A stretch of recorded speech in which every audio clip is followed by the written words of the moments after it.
We have a full house tonight, or today, this afternoon. Thank you all for being here. Before you hear from Perry himself, let's hear Perry's personal story in his own words from a recent video that he made for Jefferson County Public Schools. I'm Perry Bacon. I'm a graduate of Male High School, class of '98. I'm a columnist at the Washington Post, which means I write twice a week about what's going on in politics, usually, both nationally, internationally, but occasionally things happening right here in Louisville and Kentucky as well. So I've been a journalist for over 20 years. I worked at Time Magazine. I worked at the Washington Post when I was young, so to speak. I worked at NBC News. I was a commentator at MSNBC. I worked at a small website called 538, and now I've been doing this thing at the Post for about 4 years. My first job was I was at Time Magazine, and I was kind of like, but I wasn't writing the stories, I was kind of a reporting assistant. So there'd be an older, more experienced person who would like write the articles, and I would go out on the road and travel with the candidates. So I got to write on Air Force One when I was 22, so it was pretty exciting. I was a reporter on the Obama campaign, covering him, which was exciting, you know. I was on MSNBC for about 5 years, so my mom saw that a lot. So people here saw me, I was a TV commentator, I was on shows like Chris Matthews and Meet the Press, and that kind of thing. I think I've met 3 Bush, Obama, Biden. I've met 3 presidents. We got the Courier Journal from the day from the day I was born. We would like read the paper in the morning. Like I was the kid who at 8 years old was reading all the sections of the newspaper. Not just I was interested in sports initially, but would also read the rest of the paper too. We had a great newspaper program. Peggy Henson was the person who ran the Brook and Breck when I was there. So she was very, I think you could only be a newspaper in your junior and senior year. So I definitely arrived very interested in newspapers already, but she was very supportive and very helpful, right, and very enthusiastic about me writing about both sports and also writing about non-sports and editing stories and so on. When I was 17, I was writing for the Brook and Breck, which is the male high school newspaper. I was writing for the Louisville Cardinal, which is the University of Louisville paper, and I was writing for the CJ and doing a job there too. So I've been kind of a newspaper junkie from a very young age. And, I went to Yale, but I still had great preparation. I was in the honors classes at Yale, and it wasn't as if I got there and had to be in remedial classes. I did well at a really fancy college, in part because we had strong classes here. I do feel like it is unusual in the circles that I've been to be a public school graduate from Middle America, and I do think that is unusual for me, but also is an unusual thing. But it's a credit to JCPS, my teachers, Male High School, my parents. Like I think that's a credit to the community I was in that fostered these.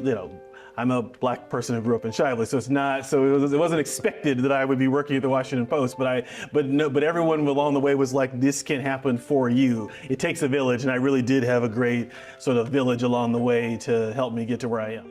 And to sort of start from a place of, do we have some clear-cut values we can articulate? All peoples, please welcome Perry Bacon Jr. Thank you.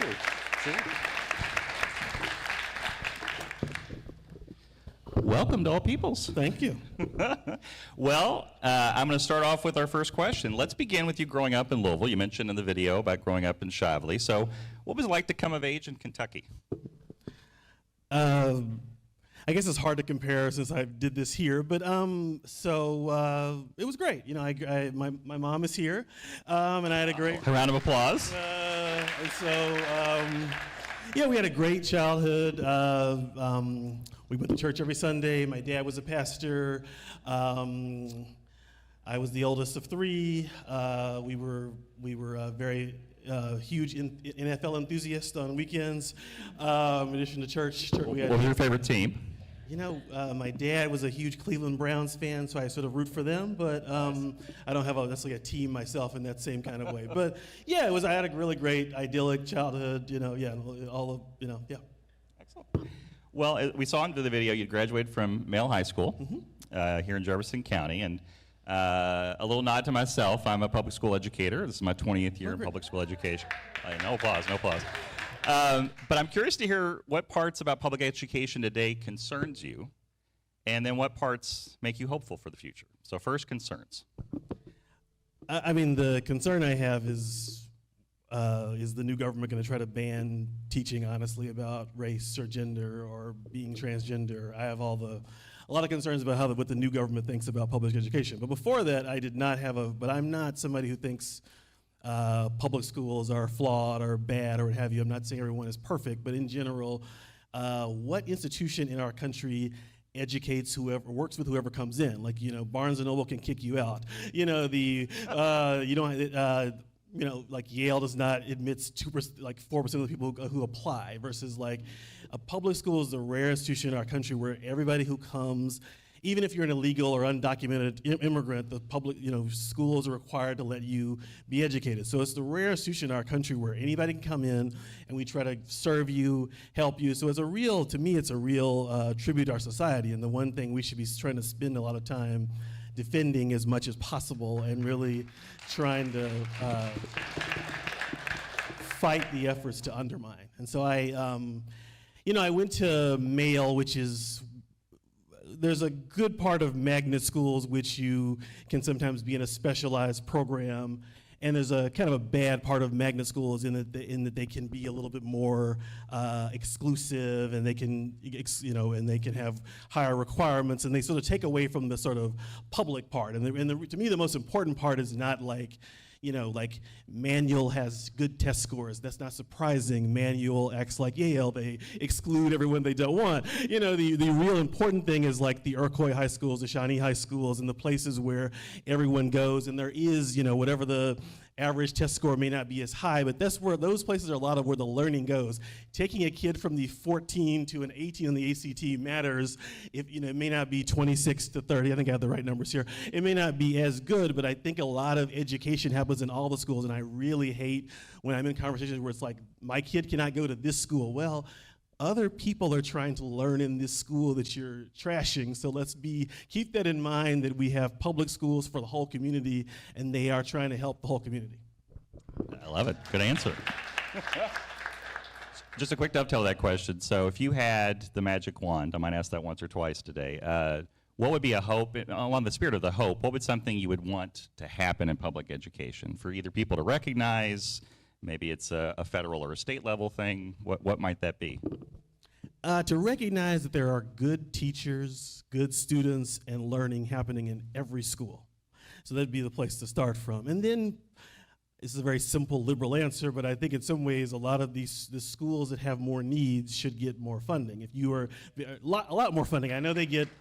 People know this. I know there's Title I, but like dramatically more. If you are educating a population that is a lot of immigrants, a lot of people who are lower income, you need a lot more support, a lot smaller class sizes. Like our kids at Virginia Chance for preschool right now, and so if you walk into that place, you would think, why can't all of our kids be like, we live in the richest country in the history of the world. Why can't all of our kids be in a small class size, like where where can they be two teachers for 15 students or something like that? There's no reason why we can't afford that, and we don't really need Elon Musk or certain people I work for to be going to Mars. And instead it would be great if we instead invested in the things we need.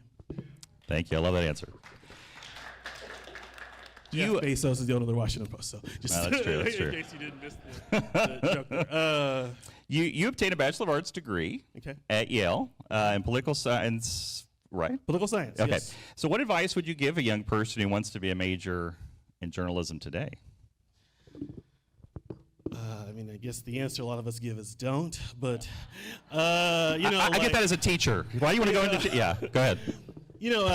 Journalism, academia are fields where the economics are challenging, and the one segment of the Republican Party is opposed to those in a certain way. I think I should just say that directly. But I still think, in some ways, once you leave formal schooling, the way you learn about the world is through the media. I don't think people recognize how much of the world they absorb is through news organizations. We talk about social media, but if you look at the actual effects on social media, they usually come from ESPN if you're following LeBron James, or or the Washington Post or the New York Times or WHAS and so on. So in some ways it's a really important profession, and so to me I still think the key thing is if you want to do it, you should try to do it. How you do it, like the way I got into it was I worked at the Courier-Journal when I was very young, as I mentioned, and I had a lot of internships at newspapers. That path is probably closed in a certain way. Newspaper staffs are much smaller than they used to be. That said, if I was giving somebody some really practical advice, it might be figure out what you want to do and find that there's a news organization for that. The days of these sort of big newspapers are probably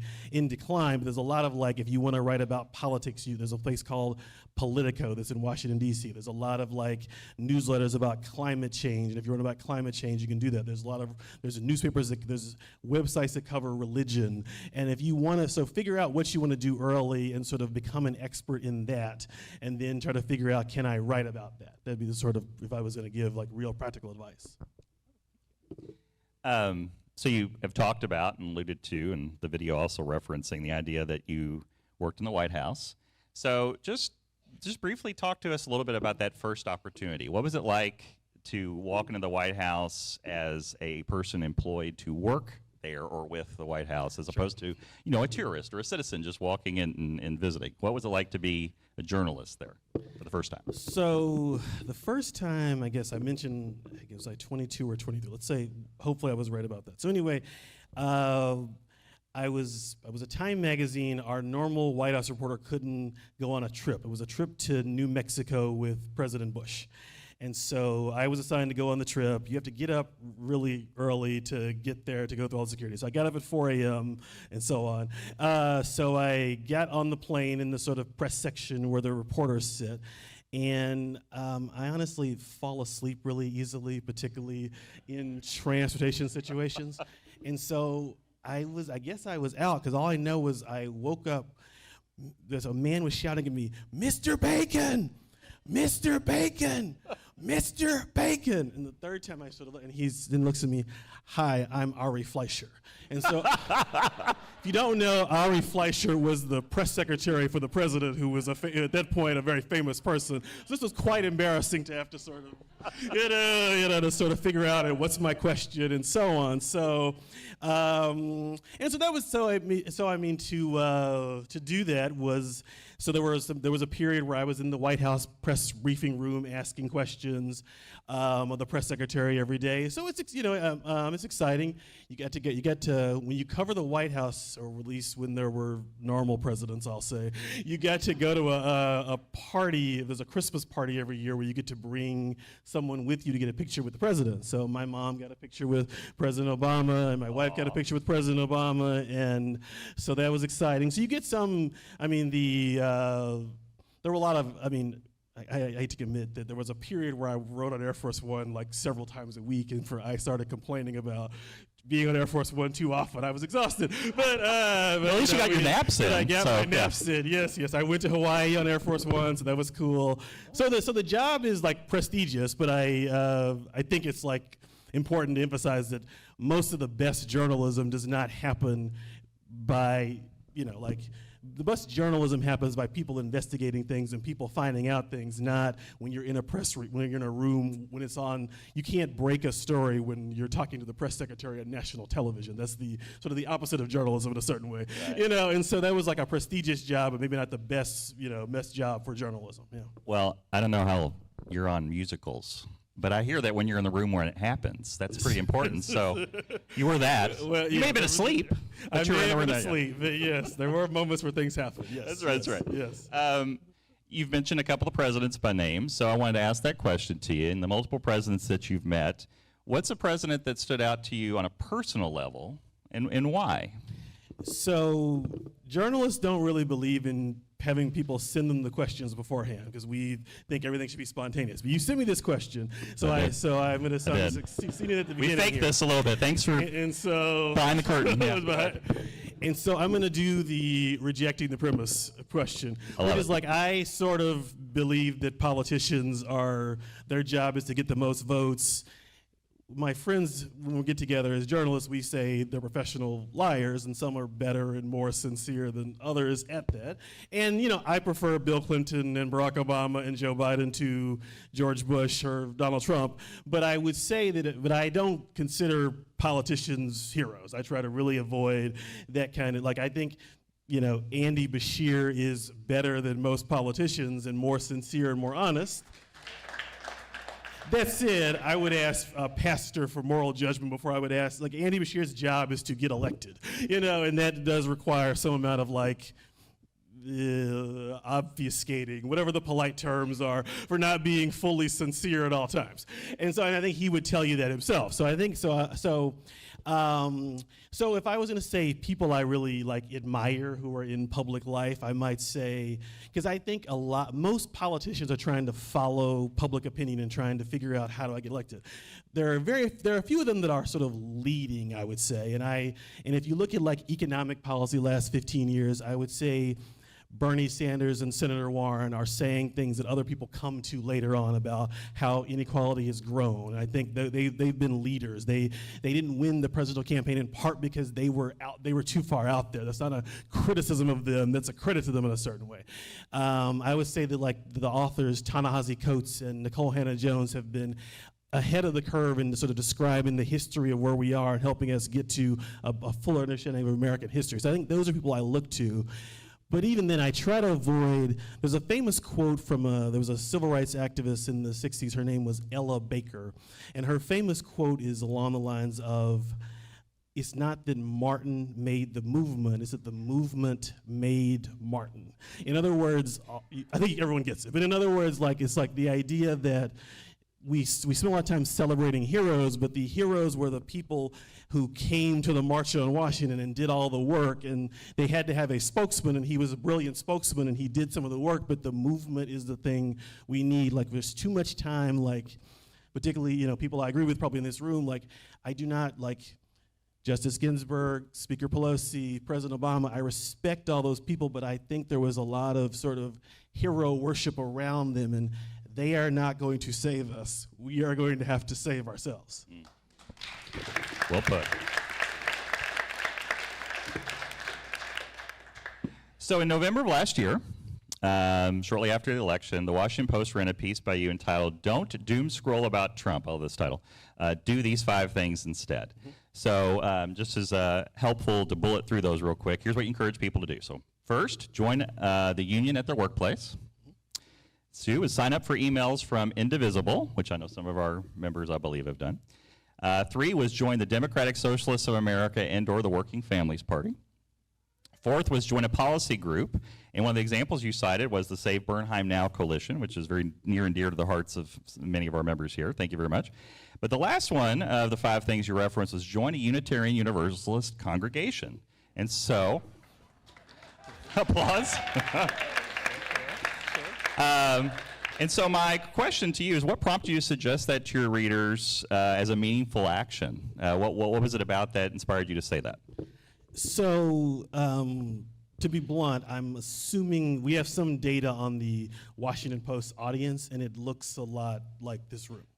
So, it's older, it's white, it's left of center. I guess I don't know that from looking, but I know from being here. And so in a certain way, a lot of the people in our audience are kind of, they're a little turned off from what they view as kind of I think there are plenty of, my mom goes to St. Stephen's, there are plenty of good Christian churches, I would argue. But that said, I think a lot of people, our audience, are sort of turned off by the bad parts of Christianity. And so part of it, but I really believe that, politics is communal. Politics is, if you're going to affect change, you need to be part of a group. We're not going to do much by all watching Rachel Maddow. Trump's ratings do not go down every hour you watch MSNBC. I say that because it's an important message. It's a joke, but it's sort of like watching Al Sharpton, all those hosts is not really helping that much, versus joining some kind of collective that is working on politics is important. And so this is not necessarily a political collective, but we do talk about political actions you can take. There was efforts here to talk about, stopping Amendment 2 and so on. And so I was trying to think of collectives you could join. And I do think, forget about capital P politics for a second, I do sense that people just in general, particularly people like, I would say my age, and I'm 44, my age and younger, are a little disconnected from community in general. And so this could be a place, I would encourage them to find community in whatever place they can, but in some ways, like being in a place where you see the same people week after week, hopefully they know what your kids' names are, that kind of thing is important. I just think community is an important part of life. We have, I would sort of argue as a culture, probably overcorrected, like where we went from everyone going to church and churches maybe being too powerful to no one going, and sort of the NFL being our religion on Sundays. And so that's kind of what I was trying to get at, is like this could be a useful place. And if you were not, and if you have a theological problem with Christianity or Islam, then we're much more welcoming. I mean, I guess if you are a hardcore Trumpist, then maybe you wouldn't feel great here either. But I would like to think we'd be welcoming of people like that too, while politely encouraging them to think about their views differently. So. Well, we appreciate that. Well, and if it was a backward nod to us and all peoples, we appreciate that in your article. So thank you for that. Yes. Thank you for that. We made the Washington Post, y'all, so there you go. I think there was a link in there. I think it was a pretty forward nod. Yeah. We're down to our last couple of questions here. So we talked, and in some of the reading that I shared today, we're in a world full of fear and uncertainty. And so how do you find ways to continue to inspire people while still telling truth to power, when telling truth to power can have serious consequences in the world today? So how do you find that balance? How do you find ways to inspire despite that? So I'm trying to, in my own work, do a little less Trump did this bad thing and a little more here's what you can do about it. So I wrote a profile of the president of Wesleyan University this week, who's been out front saying higher education is under threat now, but we shouldn't sort of cower in fear. We should speak about our values, why it's important, and that kind of thing. So I'm trying to, so part of it is like, I do think we need to consume a little bit less information. It is obviously important if you're losing your job, people's cousins, nephews, children are losing their jobs. I don't want to diminish that, but I think there probably is a balance in terms of looking for, I wouldn't say necessarily positive news. We're not in a positive moment, I don't think but like news about people who are fighting back. There's a story in the Post or the Times, I've forgotten which one today, about federal employees who are now organizing to stop whatever Elon Musk is doing. And I just think none of us are the president, he's not listening to us, but we do have some agency, and I do try to think about that in an important way. I also, this will be important to say for this conversation, try to avoid, try to have moments where we're not, if I'm having dinner with people, I occasionally will say, this is a Trump-free zone. And let's sort of have a meal where we can discuss other things. And like if you're getting laid off next week, it's one thing, but if we're generally lamenting that something in politics happened we didn't agree with, let's have 5 minutes on that and then 30 minutes of talking about family, kids, whatever your hobby is.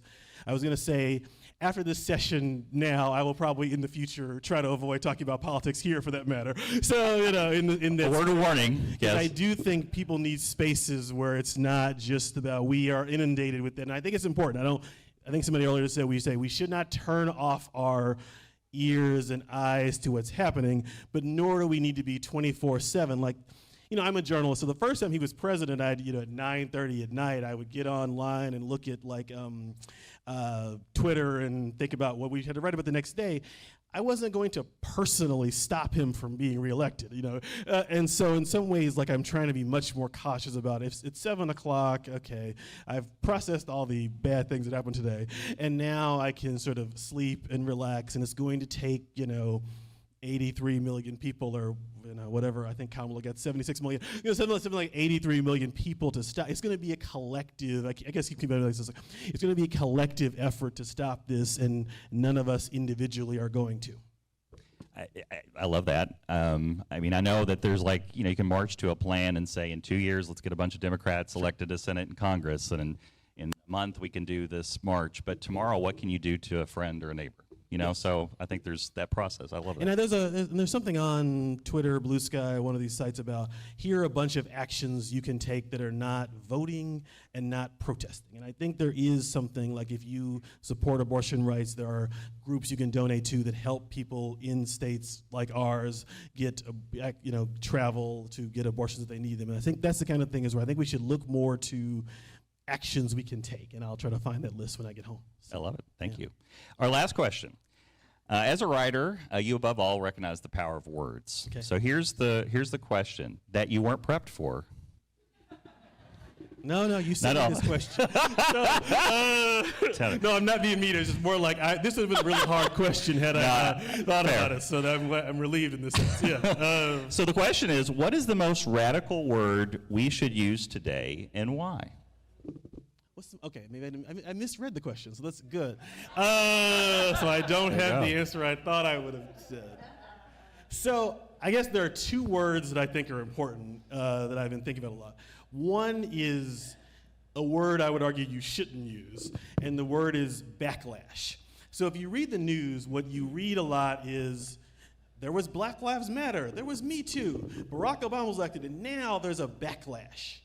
It's backlash sort of assumes, like, my kid and I will play together occasionally, and I'll say, and she'll elbow me and I say, we're doing a payback now. And my wife was saying, we probably should not use words like payback with our child. I agree.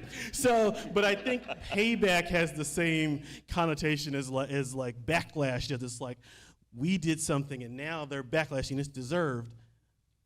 There was not, a woman in our city was killed in her house by the police. We protested it. There's no need, we didn't do anything wrong by protesting that. That's not anything wrong with that. They are front lashing and we should stop them. But, and so the idea that there's some kind of if you're like a transgender American, you've done nothing wrong, and the idea that you deserve this every day of hate is insanity. So I think there's a lot of news coverage. People, newspapers like the New York Times, so you can assume what I'm really saying there, that assumes that there's some kind of deserved backlash. And I think we should rethink that and just saying, the people who were saying men are doing all these bad things, the Me Too movement did not deserve a backlash. It deserved applause. Period. And so that's what I think we should focus on a lot. The other word I think was in your question is radical. And radical is not a bad word. Like, Donald Trump is radical, and some people are radical. But Martin Luther King was as radical as George Wallace for the time in which they both lived. And so I think it's important to not sort of concede that radical is bad. I want to be around more radicals. Most days Joe Biden's presidency, I wish he was a little more radical for equality and justice and a little less radical for bipartisanship, and Mitch McConnell and I are good friends. I don't care. So, that's not good. If Mitch McConnell loves you, you should reevaluate how you've been living your life with due respect, unless you're his wife. It's like so I think we need to reclaim words like the word radical as being like, I want to be around radicals for the right stuff. A great answer. We're at the end of our time. Congregation, would you please join me in a large, warm round of applause for our guest, Perry Bacon Jr. today. Thank you so much.